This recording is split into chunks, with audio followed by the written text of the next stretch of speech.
अच्छा जी, बिस्मिल्लाहिर्रहमानिर्रहीम। Today I would like to share with you the relation between the low pressure receptors and the baro receptors.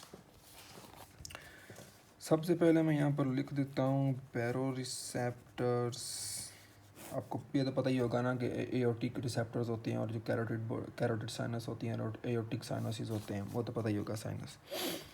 अच्छा, इनका क्या काम होता है? इनका ताल्लुक है हमारे पास प्रेशर के साथ। इनको सरोकार है प्रेशर के साथ। और जो लो प्रेशर रिसेप्टर्स होते हैं इनको सरोकार है अपने ब्लड वॉल्यूम के साथ। सिंपली मैं बताऊं, अच्छा ये बात मैं बताना यहाँ पर ज़रूरी समझता हूँ कि इन्हें लो प्रेशर रिसेप्टर्स कहते क्यों हैं। लो प्रेशर रिसेप्टर्स इन्हें कहने की वजह ये है कि ये हमारी बॉडी के उन हिस्सों में होते हैं जहाँ पर प्रेशर बहुत लो होता है, जैसे कि एट्रियम आ गया, पल्मोनरी आर्टरीज वगैरह आ गई। तो ये दो एरियाज़ वो हैं जहाँ पर प्रेशर कंपैरेटिवली बहुत कम होते हैं। अगर हम इनके काउंटर पार्ट्स को देखें, जैसे कि एट्रिया है तो उसके मतलब अगर वेंट्रिकल में प्रेशर, एट्रिया है तो वेंट्रिकल में प्रेशर ज़्यादा होता है। पल्मोनरी आर्टरीज़, अगर हम पल्मोनरी आर्टरीज़ को सिस्टमेटिक आर्टरीज के साथ कंपेयर करें तो सिस्टमेटिक आर्टरीज में प्रेशर ज़्यादा होता है। तो इसका लो प्रेशर रिसेप्टर्स इनको कहते इस वजह से हैं कि ये होते हैं उन ऑर्गन्स में जहाँ पर प्रेशर कम होता है। ठीक है, बैरो रिसेप्टर्स का ताल्लुक प्रेशर के साथ है। ये प्रेशर को चेंज होने पे स्टिमुलेट होंगे और ये होंगे वॉल्यूम के चेंज होने पे स्टिमुलेट। वॉल्यूम के चेंज होने पे किस तरह स्टिमुलेट होंगे? जब वॉल्यूम बढ़ेगा तो स्ट्रेच बढ़ेगा। अगर मेरा ये एट्रियम है, ठीक है जी, अब अगर इसमें सिंपली जितना ये अब इसमें इतना ही ब्लड आ रहा है तो ये इतना ही रहेगा। अगर इसमें ज़्यादा ब्लड आ रहा है तो ज़्यादा स्ट्रेच हो जाएगा। जब स्ट्रेच हो जाएंगे एट्रिया जब स्ट्रेच हो जाएगा तो ये जो लो प्रेशर रिसेप्टर्स हैं ये स्टिमुलेट हो जाएंगे। अब होना क्या है? अब अगर मैं बैरो रिसेप्टर्स की बात करूं तो ये क्या करते हैं? बहुत मैं बिल्कुल स्टार्ट से लेके आऊँ ब्लड को, वॉल्यूम को भी, वैसे प्रेशर होता है लेकिन मैं वॉल्यूम को भी इंक्लूड कर रहा हूँ। लेकिन वॉल्यूम बढ़ा, वॉल्यूम के बढ़ने से प्रेशर बढ़ा, प्रेशर के बढ़ने से ये स्टिमुलेट हो गए, बैरो रिसेप्टर स्टिमुलेट हो गए। इन्होंने हमारे वैज़ोमोटर सेंटर को इनहिबिट कर दिया। ठीक है जी, प्रेशर बढ़ा, इनहिबिट कर दिया कि भाई जब ये इनहिबिट हो जाएगा तो हमारे पास हार्ट रेट कम हो जाएगा।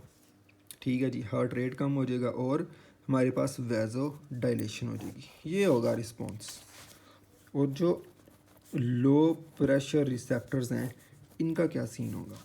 वॉल्यूम बढ़ा, इनका प्रेशर के साथ मैंने आपको, वॉल्यूम बढ़ेगा प्रेशर भी बढ़ेगा, ऐसी बात नहीं कि प्रेशर को तो अलग, वॉल्यूम बढ़ेगा प्रेशर भी बढ़ेगा।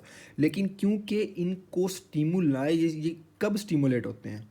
ये स्टिमुलेट तब होते हैं जब हमारे पास प्रेशर, जब हमारे पास स्ट्रेच होते हैं। ये जिस जगह पर होते हैं जब वो एरिया स्ट्रेच करता है तो ये तब स्टिमुलेट होते हैं। इनका काम मैंने पहले बता चुका हूँ। ये 2-3 लफ्ज़ आपने ज़हन में रखने हैं कि ये तब स्टिमुलेट होंगे जब ये स्ट्रेच होंगे। ये तब स्टिमुलेट होंगे जब ये इनको प्रेशर के चेंजेस ये फील करेंगे। ठीक है जी, तो वॉल्यूम बढ़ा, प्रेशर बढ़ा, वॉल्यूम बढ़ा, प्रेशर तो बढ़ेगा ही, लेकिन ये स्टिमुलेट किस वजह से होंगे? जब ये स्ट्रेच होंगे। जैसे कि एट्रियम है, जब वॉल्यूम बढ़ेगा, ब्लड का वॉल्यूम क्यों बढ़ सकता है कि जी हम ब्लड को इन्फ्यूज़ कर दें 3, जैसे गाइटन में लिखा हुआ है कि जी हम ब्लड को इन्फ्यूज़ कर देंगे तो वॉल्यूम बढ़ जाएगा। वॉल्यूम बढ़ जाएगा तो जो एट्रियम हमारे पास ज़्यादा से टच करेंगे तो ये स्टिमुलेट हो जाएंगे। ठीक है, जब ये टच करेंगे तो ये क्या कहेंगे? अब जब ये स्ट्रेच हो गए हैं तो इनकी ये कोशिश होगी कि भाई हम स्ट्रेच ना हो किसी तरह। ठीक है ना जी, इनकी ये कोशिश होगी कि हम स्ट्रेच नहीं हम होना चाहते। तो ये क्या करेंगे कि ये स्ट्रेच ना हो? ये करेंगे कि हमारे जो वैज़ो मोटर सेंटर है ना उसे स्टिमुलेट कर देंगे। उसकी मैं चलो रीज़न भी बता देता हूँ क्यों स्टिमुलेट करेंगे। वैज़ो मोटर सेंटर स्टिमुलेट हुआ, अपने पास हार्ट रेट बढ़ गया, हार्ट रेट बढ़ गया तो अब ये कम स्ट्रेच होंगे। इसकी क्या रीज़न है यहाँ पर समझ यकीन शायद कईयों को आ गई होगी, शायद कईयों को नहीं आएगी। मैं बता देता हूँ कि अगर जी कंसीडर करें हार्ट है वो 1 मिनट में 30 टाइम्स पंप कर रहा है और 1 मिनट में 30 टाइम पंप कर रहा है, और हर दफ़ा जब वो पंप करता है तो उसके एट्रियम में, मैं कंसीडर करता हूँ राइट एट्रियम, 100 मिलीलीटर ब्लड आता है एक दफ़ा जब वो पंप करता है, जब उसमें डायस्टोल होता है तो उसमें 100 मिलीलीटर ऑफ ब्लड आ जाता है एट्रियम में। ये कंसीडर वैल्यू की है, ऐसा होता नहीं होगा, आई डोंट थिंक सो, पता नहीं चेंज होती होंगी values, but I don't know the exact values. ठीक है, अगर अब इसमें 100 मिलीलीटर ब्लड आ रहा है तो ये स्ट्रेच है, कंसीडर कर लेते हैं कि ये स्ट्रेच हो गया है और ये जो लो प्रेशर रिसेप्टर्स हैं ये स्टिमुलेट हो गए हैं। अब ये चाहते हैं कि भाई हम इतना स्ट्रेच ना हो, इतना स्ट्रेच क्यों नहीं होंगे, जब जो एट्रिया है उसमें ब्लड कम आएगा। तो हम हार्ट रेट को अगर बढ़ा दें 60 टाइम्स कर दें पर मिनट, तो ये 50 मिलीलीटर एक बीट में जब एक दफ़ा पंप करेगा तो 50 मिलीलीटर ऑफ ब्लड लाएगा, क्योंकि डायस्टोल टू डायस्टोल अगर देखा जाए तो जो टाइम पीरियड है वो कम हो गया, फ्रिक्वेंसी बढ़ गई है अब इनकी कॉन्ट्रैक्ट करने की। ठीक है, अब ज़्यादा बीट्स पर मिनट हैं, तो समझ रहे हैं ना बात को, बड़ी सिंपल सी बात है। तो क्या करेंगे कि वैज़ोमोटर सेंटर को स्टिमुलेट करेंगे, हार्ट रेट बढ़ जाएगा, हार्ट रेट बढ़ जाएगा तो इसमें कम ब्लड आएगा। अब ये स्ट्रेच नहीं हो रहे। अच्छा, अब काम दोनों ही होने हैं। अब हम इन दोनों को मिला के देख लेते हैं, बैरो रिसेप्टर्स को भी और लो प्रेशर रिसेप्टर को भी। वॉल्यूम बढ़ा, प्रेशर बढ़ा, वॉल्यूम बढ़ा तो स्ट्रेच भी बढ़ा। इसके प्रेशर के बढ़ने से बैरो रिसेप्टर स्टिमुलेट हुए, स्ट्रेच के बढ़ने से लो प्रेशर रिसेप्टर्स स्टिमुलेट हुए।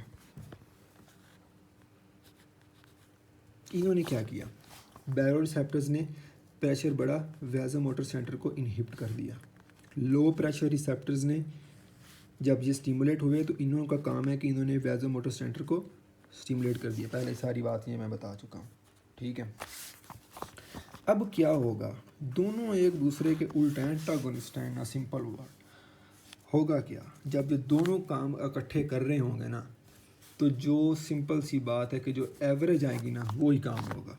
जो चीज़ डोमिनेंट होगी, अगर तो बैरो रिसेप्टर की जो स्टिमुलस मिल रही है, जो स्टिमुलस मिल रही है, ये भेज रहा है जो अपने पास से वैज़ोमोटर सेंटर के पास, अगर तो वो स्ट्रॉन्ग होगी तो वैज़ोमोटर सेंटर इनहिबिट हो जाएगा। अगर जो सिग्नल जा रहे हैं लो प्रेशर रिसेप्टर से वैज़ोमोटर सेंटर पर, अगर वो ज़्यादा है तो वैज़ोमोटर सेंटर है वो स्टिमुलेट हो जाएगा, तो एवरेज होगा। ठीक है, ये बड़ी इंपॉर्टेंट बात भी है, गार्टन में भी लिखी हुई है, लेकिन थोड़ी घुमा फिरा के लिखी हुई है, तो मैंने इसे समझ लिया था तो मैंने सोचा मैं शेयर कर दूँ। ठीक है जी, थैंक यू सो मच।